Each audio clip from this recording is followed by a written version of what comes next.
Bismillahirrahmanirrahim. Assalamualaikum warahmatullahi wabarakatuh. Waalaikumsalam. Selamat sore, salam sejahtera bagi kita semua. Salam rahayu. Bapak PLT Deputi Penindakan dan Eksekusi, Bapak Asep Guntur Rahayu yang kami hormati, teman-teman media yang terus mendukung kerja-kerja pemberantasan korupsi, tidak hanya terkait dengan penindakan, tapi juga pencegahan, pendidikan, dan juga kegiatan-kegiatan koordinasi dan supervisi. Sebagai bentuk transparansi dan akuntabilitas kinerja KPK, pada hari ini kami akan menyampaikan update penanganan perkara, khususnya terkait dengan penahanan tersangka dalam dugaan suap izin usaha pertambangan atau IUP di wilayah Kalimantan Timur. Sebelum Bapak Asep Guntur menyampaikan secara lengkap terkait dengan konstruksi perkaranya, pertama kami akan menghadirkan pihak yang ditetapkan sebagai tersangka dalam perkara ini.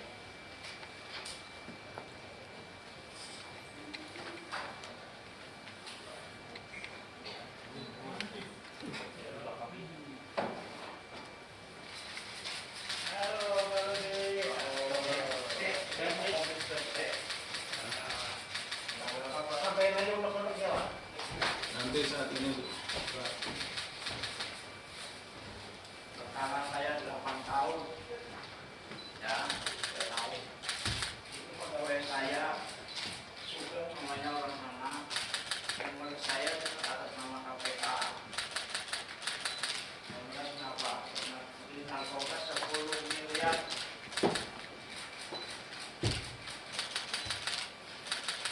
Sudah cukup, teman-teman? Terima kasih. Silakan bisa kembali ke tempat. Dan teman-teman, sebelum kita mulai, kami informasikan bahwa saudara tersangka ROC setelah ini akan langsung dilakukan penahanan, artinya tidak menunggu di belakang karena kondisi kesehatannya kurang fit. Ya. silakan kalau yang mau. Kalau teman-teman ada yang ingin mengambil gambar,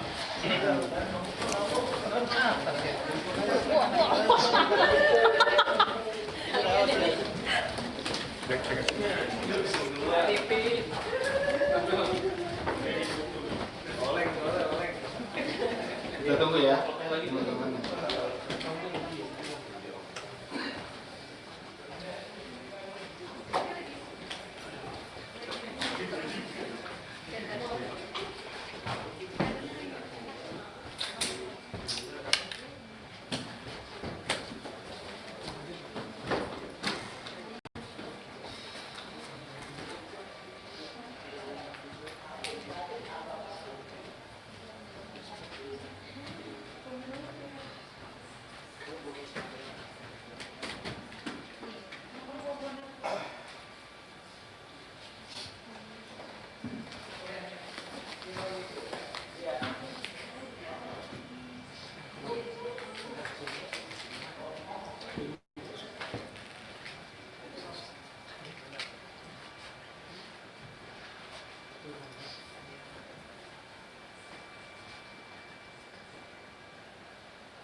Dapat, Om.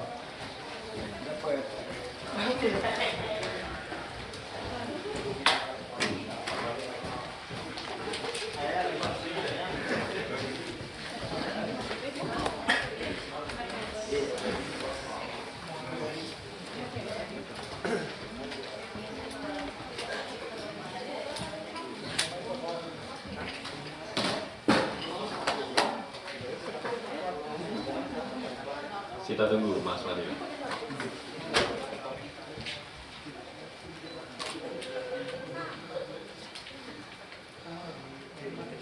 Sudah siap teman-teman? Baik, kepada Bapak Asep Guntur, berkenan untuk menyampaikan secara lengkap konstruksi perkara terkait dengan dugaan suap izin usaha pertambangan atau IUP di wilayah Kalimantan Timur. Bismillahirrahmanirrahim. Assalamualaikum warahmatullahi wabarakatuh. Selamat sore dan salam sejahtera bagi kita sekalian. Yang saya hormati Mas Jubir, yang saya hormati, saya cintai dan saya banggakan rekan-rekan jurnalis yang tidak pernah lelah untuk membersamai kami dalam rangka penegakan hukum tindak pidana korupsi. Pada sore hari ini tanggal 25 Agustus 2025 kami akan menyampaikan konferensi pers terkait dengan penahanan tersangka dugaan tindak pidana korupsi dalam penerbitan izin usaha pertambangan di Kalimantan Timur periode tahun 2013 sampai dengan 2018. Sektor pertambangan adalah merupakan industri vital di Indonesia dengan potensi besar yang berkontribusi pada devisa negara, menciptakan lapangan pekerjaan hingga pertumbuhan ekonomi melalui ekspor komoditas seperti nikel maupun batu bara. Dengan potensi besar tersebut, pada sektor pertambangan dibutuhkan tata kelola yang transparan, akuntabel, dan berintegritas. Salah satunya melalui perizinan yang ketat, yang menjadi instrumen penting dalam fungsi pengawasan agar pemanfaatan sumber daya mineral berjalan sesuai aturan. Artinya dengan tata kelola yang baik sehingga bisa tercatat dengan jelas. Jadi negara bisa mendapatkan kontribusi yang maksimal tentunya dari pajak sumber daya alam tersebut, baik batu bara maupun juga komoditas lainnya. Berdasarkan data Kementerian Energi dan Sumber Daya Mineral (ESDM), tahun 2019 tercatat ada 2.517 izin usaha pertambangan atau IUP di seluruh Indonesia, di mana 357 IUP diantaranya berada di wilayah Kalimantan Timur atau sekitar 14%. Jadi ini sangat besar untuk sebuah provinsi ya. Jadi ada 14% IUP pertambangan di Provinsi Kalimantan Timur tersebut. Jumlah tersebut menggambarkan besarnya aktivitas pertambangan di daerah sekaligus tingginya potensi kerawanan dalam pengelolaan perizinan apabila tidak dijalankan secara profesional dan berintegritas. Artinya izin-izin pertambangan juga selalu atau seringkali itu tumpang tindih ya, atau masuk kawasan-kawasan hutan lindung dan lain-lain. Nah ini yang perlu ditertibkan. Oleh karena itu KPK terus melakukan, sementara pada praktiknya proses perizinan kerap menjadi titik rawan terjadinya penyalahgunaan kewenangan. Modus yang muncul antara lain suap untuk mempercepat terbitnya izin, pemberian fasilitas kepada pihak tertentu agar mendapatkan izin di luar prosedur, hingga adanya penerbitan izin yang tidak sesuai dengan ketentuan perundang-undangan. Oleh karena itu, KPK terus melakukan penegakan hukum dugaan tindak pidana korupsi pada sektor ini. Upaya tersebut juga sekaligus menjadi pemantik langkah pencegahan korupsi pada sektor pertambangan, agar tidak dikuasai oleh kepentingan pribadi maupun kelompok tertentu dengan cara-cara yang melanggar hukum. Sehingga pengelolaan tambang ke depan dapat mengutamakan prinsip keadilan, transparansi, dan integritas, agar hasilnya kembali bisa dimanfaatkan untuk gaya hidup masyarakat dan demi kesejahteraan bersama bangsa Indonesia. Terkait dengan hal tersebut,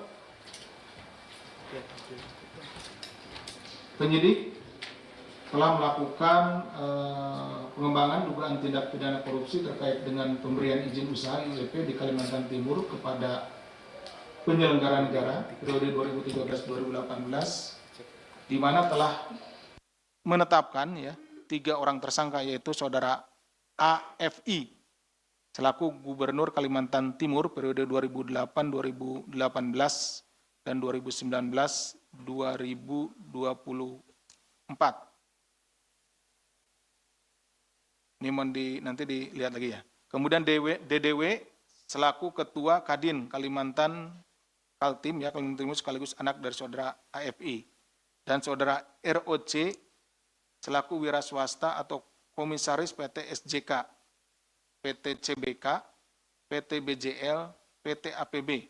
Jadi ada 1, 2, 3, dan 4.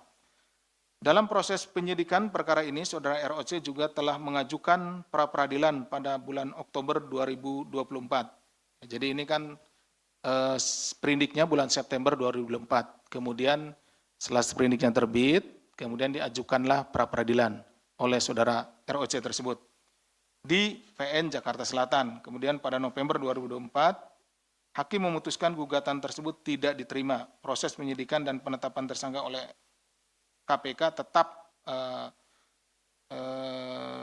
dilanjutkan terhadap Saudara ROC dan dinyatakan sah. Terhadap Saudara ROC setelah dilakukan pemanggilan lebih dari 2 kali, tidak hadir tanpa keterangan. Jadi kita sudah melakukan pemanggilan terhadap yang bersangkutan untuk diperiksa sebagai tersangka, tetapi yang bersangkutan tidak pernah hadir di gedung ini tanpa ada keterangan yang layak. Serta diduga berusaha menyembunyikan diri. Maka penyidik melakukan jemput paksa tepatnya pada hari Jumat tanggal 22 Agustus 2025 di wilayah Surabaya. Jadi tanggal 22 itu dilakukan jemput paksa dan sekira mungkin pukul 8 atau 9 malam yang bersangkutan sampai di sini. Kemudian KPK melakukan penahanan kepada Saudara ROC untuk 20 hari pertama terhitung sejak tanggal 22 Agustus 2000 sampai dengan 10 September 2025. Penahanan dilakukan di rutan cabang Gedung Merah Putih KPK. Untuk konstruksi perkaranya sebagai berikut. Pada bulan Juni 2014, Saudara ROC memberikan kuasa kepada SUG yang merupakan maklar dari Samarinda untuk mengurus perpanjangan 6 izin usaha pertambangan milik Saudara ROC ke pemerintah Provinsi Kalimantan Timur. Namun pada Agustus 2014, perpanjangan atas 6 IUP milik ROC dilanjutkan oleh Saudara IC yang merupakan kolega dari Saudara SUG. Jadi di SUG dipindahkan lagi Saudara IC gitu ya pengurusannya. Pada proses perpanjangan IUP di Badan Perizinan dan Penanaman Modal atau BPPM Pelayanan Terpadu Satu Pintu BPPMD PTSP Kaltim, Saudara ROC bersama dengan Saudara IC menemui Saudara AFI, yaitu gubernur selaku mantan ya, waktu itu sudah mantan gubernur di Kalimantan Timur, rumah dinas API. Pertemuan tersebut dilatar belakangi keinginan Saudara ROC untuk menemui Saudara AFI guna mempertanyakan permasalahan perizinan perusahaan Saudara ROC yang lainnya. Pada saat itu diketahui terdapat gugatan perdata di pengadilan dan proses pidana di kepolisian setempat terhadap 6 IUP milik perusahaan ROC yang menjadi objek permohonan perizinan. Sebagai biaya atas pengurusan 6 IUP yang dimaksud, Saudara ROC mengirimkan senilai 3 miliar termasuk fee untuk Saudara IC, yang kemudian Saudara IC bertemu Saudara AMR selaku Kepala Dinas ESDM Kaltim untuk meminta bantuan perpanjangan IUP dimaksud. Selanjutnya pada Januari 2015, Saudara IC menyerahkan surat permohonan perpanjangan IUP atas nama PT SJK, PT CBK, PT BJL, dan PT APB ke Badan Perizinan dan Penanaman Modal Pelayanan Terpadu Satu Pintu BPPM PTSP Kalimantan Timur. Setelah surat pengajuan perpanjangan 6 IUP diterima oleh BPPMD PTSP Kaltim, Saudara IC kemudian mengirimkan uang sejumlah 150 juta kepada Saudara MTA selaku Kepala Seksi Pengusahaan Dinas ESDM Provinsi Kalimantan Timur dan uang tunai 50 juta kepada Saudara AMR. Pada Januari 2015, Saudara AMR kemudian dihubungkan dengan Saudara DDW yang merupakan anak dari Saudara AFI untuk menanyakan proses perpanjangan 6 IUP dari perusahaan milik ROC. Kemudian pada Februari 2015, ROC melalui perantaranya yaitu Saudara SUG menghubungi Saudara DDW sekaligus bernegosiasi atas fee dari proses 6 IUP milik ROC. Saudara DDW mengatakan bahwa sebelumnya Saudara IC telah menghubunginya dan memberi harga penebusan atas 6 IUP milik Saudara ROC sebesar 1,5 miliar. Namun saudara DDW menolak dan meminta harga penembusan sebesar 3,5 miliar untuk 6 IUP tersebut.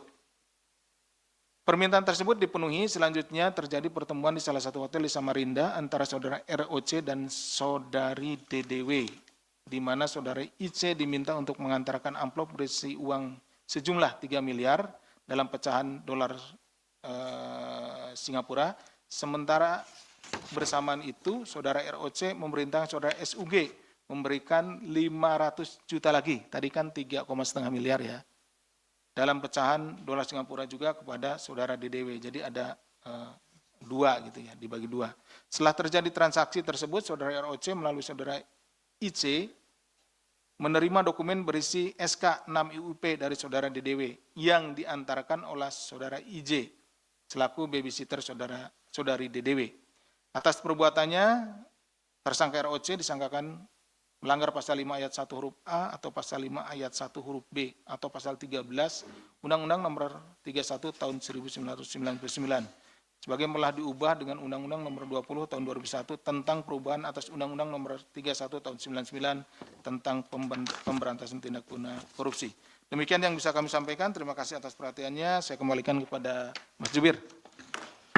Baik, terima kasih Pak Deputi yang telah menyampaikan secara lengkap pihak yang ditetapkan sebagai tersangka dan juga konstruksi perkara terkait dengan suap penerbitan izin usaha pertambangan atau IUP di Kalimantan Timur untuk tahun anggaran 2013 sampai 2018. Di mana dalam perkara ini KPK menetapkan saudara ROC sebagai tersangka dan dilakukan penahanan untuk 20 hari ke depan. Mohon izin koreksi Pak Deputi, untuk jemput paksa dilakukan pada hari Kamis 21 Agustus sehingga penahanannya dilakukan sejak 21 Agustus sampai 9 September 2025. Baik, kita akan buka sesi tanya jawab, sesi pertama terkait dengan perkara ini. Silakan. Sudah jelas semua sepertinya. Sudah jelas, yang lain aja. Silakan, Mas Willy, Kompas. Tes. Selamat siang Pak Asep, Mas Budi. Dikit Mas, saya Willy dari RN Kompas. Sedikit soal, ini kan ada banyak nama pihak-pihak yang terlibat, ataupun mungkin pihak terkait ke depannya. Kira-kira bagaimana ya Mas ini? Pak, ke depannya ini apakah nama-nama seperti Sugeng, bahkan di sini dituliskan dia sebagai makelar kan yang konotasinya cukup negatif di sana, nasibnya akan seperti apa? Lalu ada juga nama-nama seperti IC, SUG, Sugeng itu, dan lainnya Pak. Ini kira-kira bakal seperti apa mereka? Lalu kan ada satu tersangka lagi. Nah, kira-kira kapan akan ditahan atau memang sudah ya Pak? Mungkin itu aja, makasih. Baik, terima kasih Mas Willy. Ada 2 poin, silakan Mas Rio. Rio Antara Pak Asep. Sedikit soal pernyataan ROC tadi di konvers dan di luar soal dia dijebak oleh pihak bernama Sugeng gitu. Terus juga bahas-bahas narkoba tadi. Mungkin tanggapan KPK atau mungkin penjelasan dari KPK seperti apa? Terima kasih. Baik, terima kasih Mas Rio. 1 poin saja. Selanjutnya. Sudah, baik. Baik, terima kasih Mas Willy, Mas Rio, Mas Willy terkait dengan pihak-pihak lain dan juga saudara DDW yang juga sudah ditetapkan sebagai tersangka dan juga dari Mas Rio ya terkait dengan apa yang disampaikan tersangka ROC. Terima kasih Mas Jubir, Mas Willy dan Mas Rio. Ini kayaknya kurang kurang bersemangat ini menanyarin. Pak sudah mungkin kemarin minggu kemarin banyak pertanyaan. Baik Mas Willy, bagaimana dengan pihak-pihak yang terlibat yang lainnya? Karena di sini tadi waktu disampaikan ada beberapa nama ya. Jadi kami dari penyidik melalui forum Expos telah menetapkan 3 tersangka. Nah untuk yang lainnya sedang kita dalami ya peran-perannya. Dan ini juga kan yang ROC-nya dulu karena tadi sudah kita panggil sebanyak 2 kali itu tidak hadir tanpa keterangan yang jelas. Nah, sehingga yang bersangkutan itu dijemput paksa. Nah, nanti setelah dilakukan penahanan tentunya kita akan segera selesaikan perkara ini, maju ke persidangan, dan di persidangan semoga nanti banyak keterangan yang bisa diperoleh oleh penuntut umum yang nanti bisa melengkapi apa yang sedang dilakukan proses penyidikan untuk tersangka yang lainnya. Dan kita juga berharap ada hal-hal baru. Ini termasuk juga kami menjawab apa yang ditanyakan oleh Mas Rio ya. Disebutkan dengan masalah dijebak dan lain-lain Pak ROC itu ya. Karena ROC-nya sendiri juga baru datang atau baru bisa kami tangkap di hari Kamis ya, Kamis sore, Kamis malam, nyampainya Kamis malam ke sini. Jadi yang bersangkutan ya belum bisa mendalam gitu ya kita keterangannya. Jadi ada kesempatan bagi yang bersangkutan untuk menyampaikan hal itu kepada penyidik pada saat diperiksa. Pertama.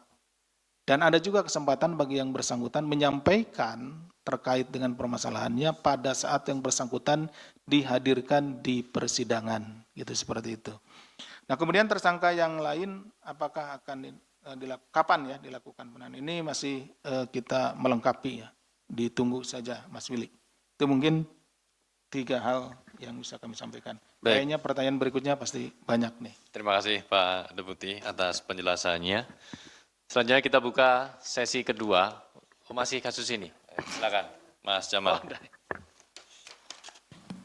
Tes, terima kasih Mas Budi. Kasus ini loh Mas Jamal ya. Masih kasus ini. Baru ingat pertanyaannya ya Mas. Silakan. Ya. Pada Desember 2024 Awang Faruk ini kan sudah meninggal dunia Pak. Tapi pada Konpres Agustus 2025 ini masih diumumkan statusnya sebagai tersangka.